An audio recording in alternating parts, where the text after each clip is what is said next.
നിയമസഭയിൽ RSS ഗണഗീതം പാടി കർണാടക ഉപമുഖ്യമന്ത്രി DK ശിവകുമാർ.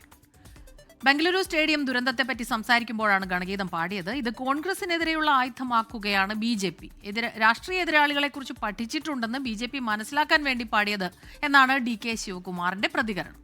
നമസ്തേ സദാവത്സലേ മാതൃഭൂമി അധ്യക്ഷയാ ഹിന്ദുഭൂമി സുഖം വർദ്ധിതോഹം ಮಹಾಮಂಗಲೆ ನಾನು ಅವೆಲ್ಲ ಚರ್ಚೆ ಬೇಡ ಅದನ್ನ.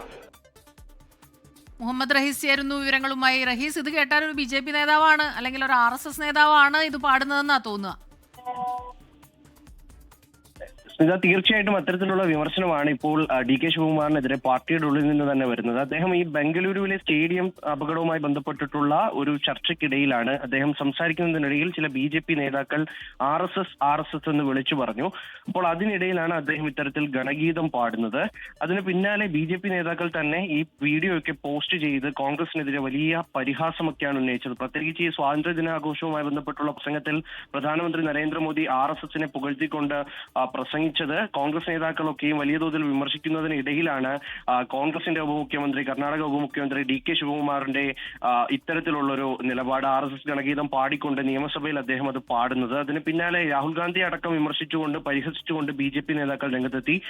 പിന്നാലെ ഇന്ന് രാവിലെ അദ്ദേഹം ഒരു വിശദീകരണം അതിൽ നൽകിയത് താൻ RSSനെ അല്ലെങ്കിൽ തന്റെ രാഷ്ട്രീയ എതിരാളികളെയൊക്കെ കൃത്യമായി ഫോളോ ചെയ്യുന്ന ഒരാളാണ്.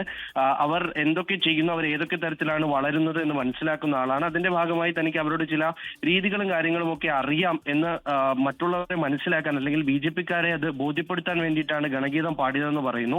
അപ്പോൾ താൻ ജന്മനാ കോൺഗ്രസ്സുകാരനാണ് എന്നുകൂടി അദ്ദേഹം പറഞ്ഞു വെക്കുകയും ചെയ്യുന്നുണ്ട്. അത് ഏതെങ്കിലും തരത്തിലുള്ള തന്റെ നിലപാടിന്റെ മാറ്റമല്ല എന്ന് അദ്ദേഹം ഊട്ടി ഉറപ്പിക്കുന്നുണ്ട്.